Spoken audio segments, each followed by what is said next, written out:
Rent controls are firmly back on the political agenda. They are now official Labour Party policy, and London's Mayor Sadiq Khan has called for them to be introduced in the capital. At the last count, just 6.6% of the British public opposed them, and it's not hard to see why. We're in the midst of a severe housing crisis, with record numbers of young adults living with their parents. British tenants are paying the highest rents in Europe, both in absolute terms and as a proportion of their incomes.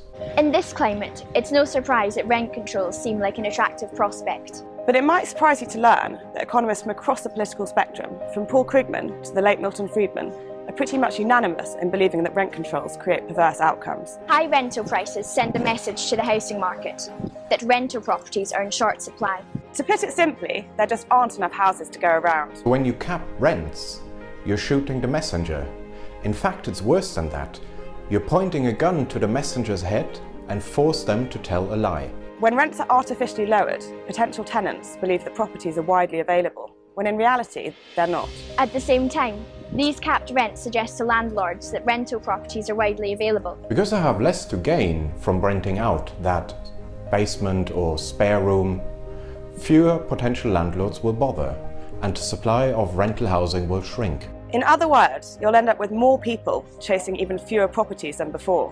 While some renters may get a bargain, the majority will find it even harder to get a flat. We know that rent controls don't work, but politicians still flirt with them because they look like they're taking decisive action against the housing crisis. But the real cause of Britain's housing crisis is the planning system.